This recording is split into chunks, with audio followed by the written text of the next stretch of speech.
Maksudnya Yesus itu lebih tua daripada ibunya sendirilah, itu saja. Sebelum dunia ini ada, dia telah ada. Dasrat berulang-ulang bertanya hal yang sama kepada Agatha. Bagaimana mungkin Yesus bisa lebih tua dari ibunya Maria? Mari kita simak debat singkat mereka berikut ini. Halo, Dasrat 94. Halo, Islam Kristen, Pak.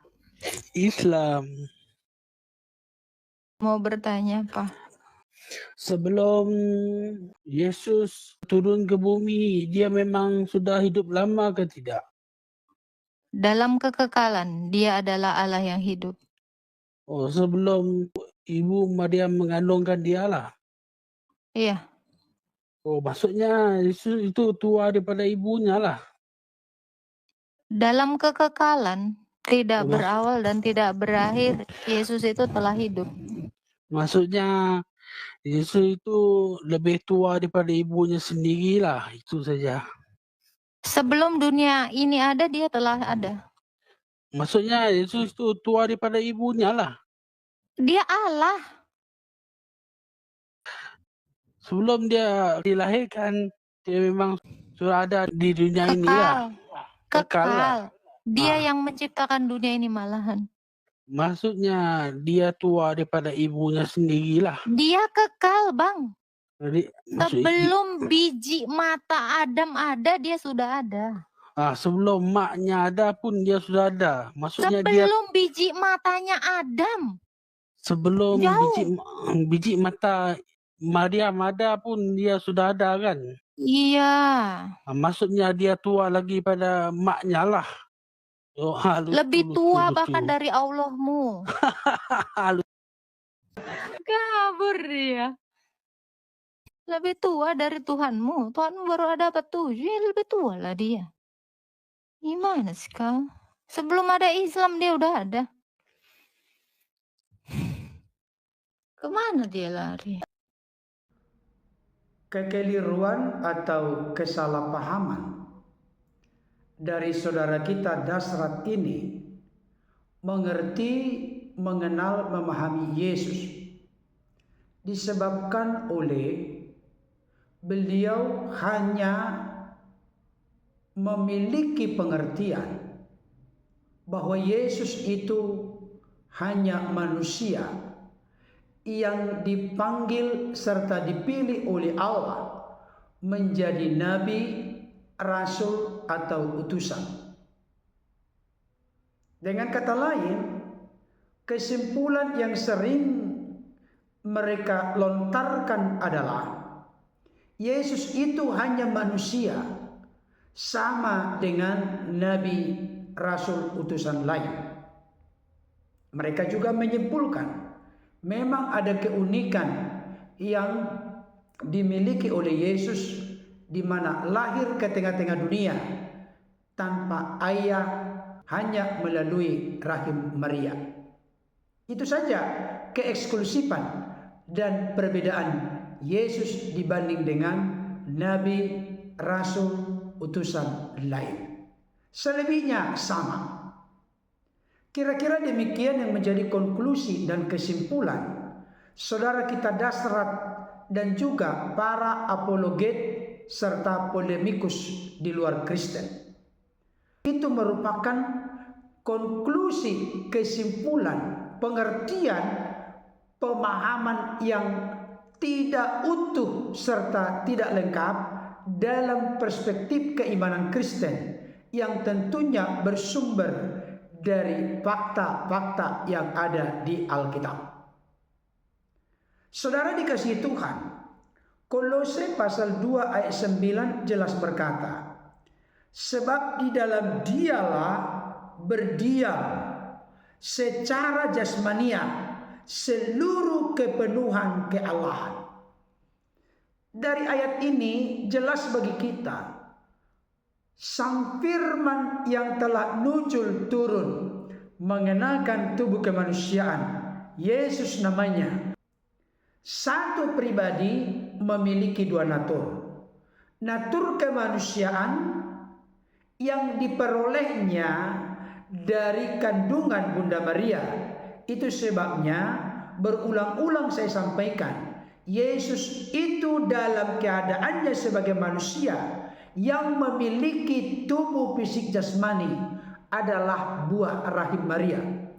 Tetapi di sisi lain tidak boleh kita nafikan fakta-fakta Alkitab yang memberikan penegasan bahwa Yesus itu memiliki natur keilahian, yaitu sebagai firman yang bersama-sama dengan Allah, dan firman itu adalah Allah. Pemahaman yang sangat pokok, dasar dan utama ini tidak boleh keliru, salah, menyimpang, agar tidak menimbulkan kesalahan dalam memahami serta mengenal pribadi Yesus secara utuh dan lengkap. Alkitab memberikan konfirmasi dan penegasan, bukan hanya memaparkan tentang keadaan Yesus sebagai manusia yang berpuasa, sunat, menangis, takut di Taman Getsemani diberi kekuatan oleh malaikat, mati, berdoa.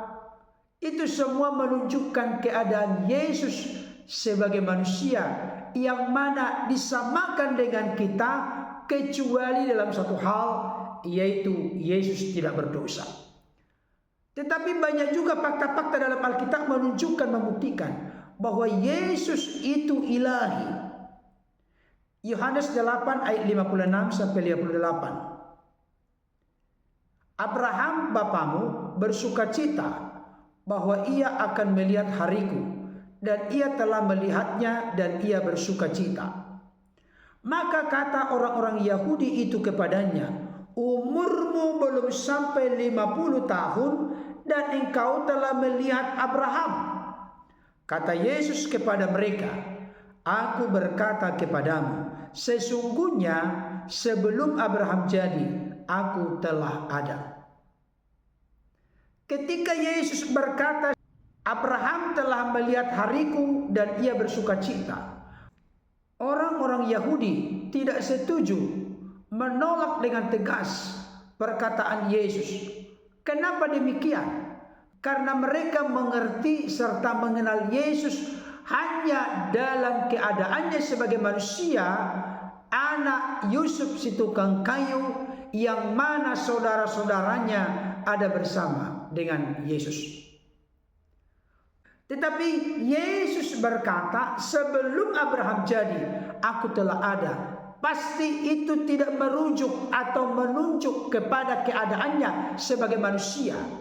Kalau memang itu mengarah kepada keadaan Yesus sebagai manusia, maka benarlah perkataan dari orang-orang Yahudi.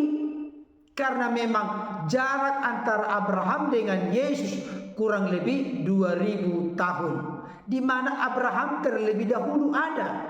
Tapi Yesus mustahil berbohong, tidak mungkin berdusta. Karena Yesus sendiri juga yang berkata di dalam Matius pasal 5 ayat 37. Jikalau ya, hendaklah kamu katakan ya.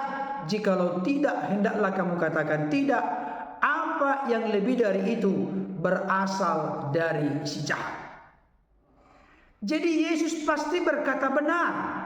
Hanya orang-orang Yahudi yang tidak mengerti, tidak paham perkataan Yesus.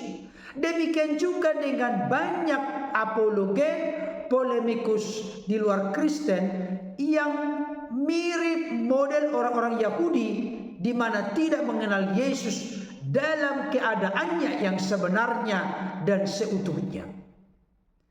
Tentu Yesus yang berkata sebelum Abraham jadi aku telah ada, bukan merujuk kepada fisik jasmani tubuh kemanusiaannya, tapi merujuk kepada eksistensi Yesus dalam keilahian sebagai firman bersama-sama dengan Allah.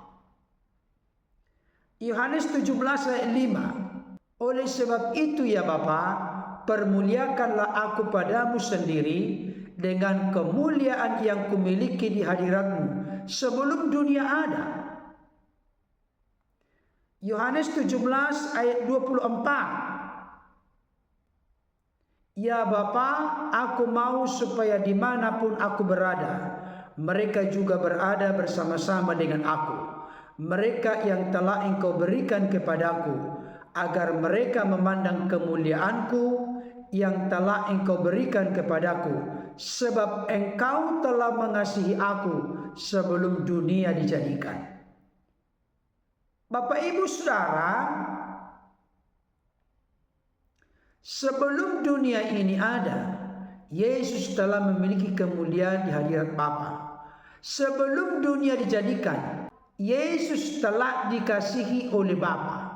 Tentu ini sekali lagi tidak merujuk kepada tubuh fisik jasmani kemanusiaan, tapi merujuk kepada keilahiannya sebagai firman yang bersama-sama dengan Allah, dan firman itu adalah Allah.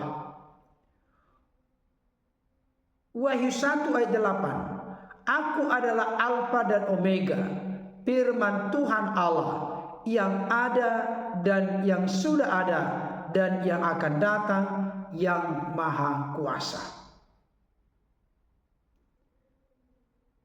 Hal ini menunjukkan kekekalan Yesus dalam eksistensi sebagai firman. Yesus tidak diciptakan, tapi justru kalau kita melihat dari fakta-fakta Alkitab, baik di dalam Yohanes 1 ayat 1 sampai 3, Kolose 1 ayat 15 sampai 16, Ibrani 1 ayat 1 sampai 2, jelas menunjukkan, membuktikan dengan satu kesimpulan, segala sesuatu dijadikan oleh Yesus sebagai firman, dan tanpa firman tidak ada sesuatu pun yang telah jadi dari segala yang telah dijadikan. Jadi kalau saudara kita dasar ini membandingkan mana lebih tua antara Yesus dengan Maria, jangankan dengan Maria, dengan Abraham pun Yesus itu lebih duluan ada. Bahkan dibandingkan dengan Adam sekalipun, Yesus lebih duluan ada.